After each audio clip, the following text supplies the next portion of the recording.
You know, our lives are run by these massive, kind of invisible systems all the time.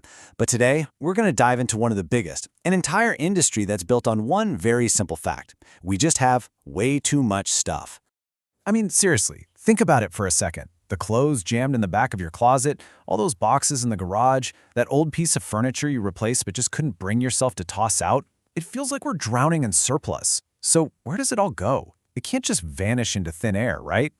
Well, the answer is it feeds a giant, thriving industry. A whole ecosystem of businesses exists for one reason and one reason only: we've run out of space for our own possessions. And this isn't just a few little shops we're talking about. It's a huge, fundamental part of our modern economy. Okay, so let's get into it. Some people call this the industry of abundance. And honestly, that's the perfect name for it. Because once you know what to look for, you start seeing the signs literally everywhere. So what are these businesses, exactly? Let's meet the key players that have popped up to manage our collective mountain of stuff, one item at a time. The first and, let's be honest, most obvious sign is the self-storage unit. You've seen them. Those endless rows of identical garage doors. They're pretty much the first stop for our surplus. Kind of like a purgatory for all the possessions we can't use, but also just can't bear to part with yet. And if you really think about what a storage unit is, it's not just for holiday decorations. For so many of us, it's basically a paid subscription to procrastination. It's a physical place for things we just can't decide on. The whole business is built on our indecision. But eventually, paying monthly rent on your own old stuff gets old. Sooner or later, a decision has to be made. And that moment, when we finally decide to let it go, that's when the next level of this whole industry kicks into gear.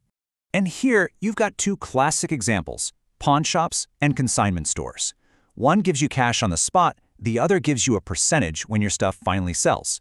But even though their models are different, they're built on the exact same foundation. People have too much stuff, and they need a way to offload it. So, we've covered storing it and selling it, but what about that huge amount of stuff we don't even try to sell? The things we just need out of the house, like right now. Well, this is where the true giants of the industry of abundance live.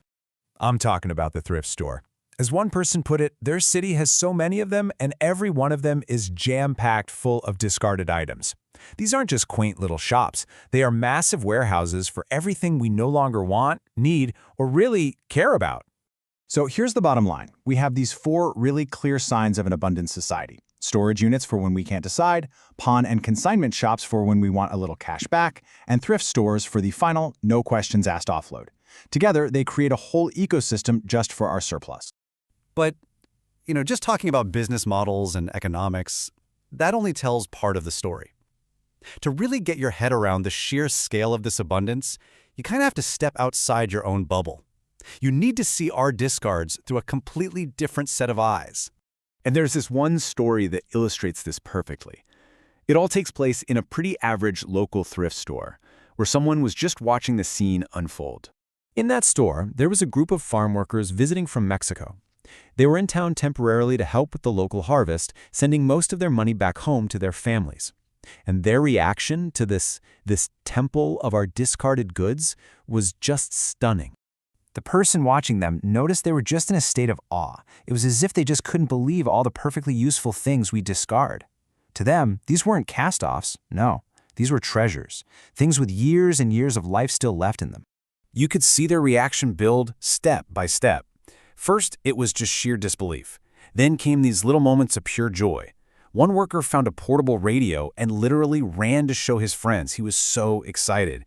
Another found a few pairs of old, faded Levi's and snatched them up immediately. They saw all this value and opportunity where we just see old stuff. So what does an incredible story like that actually reveal? What's the hidden message hiding in the aisles of our thrift stores and behind the doors of our storage units?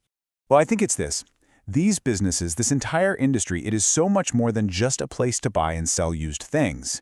They're a mirror, and every single packed shelf reflects a simple, undeniable truth about our society. We have so much that we can afford to just give it away, store it forever, or sell it for pennies on the dollar. And maybe, just maybe, that's their most important purpose. Forget charity, forget recycling for a second. Maybe their greatest function is just to remind us of a level of wealth that is almost impossible to comprehend from the outside. Which really leaves us with one final big question. Because it's one thing to recognize this abundance, but it's another thing entirely to consider its true price. So, what does our abundance really cost?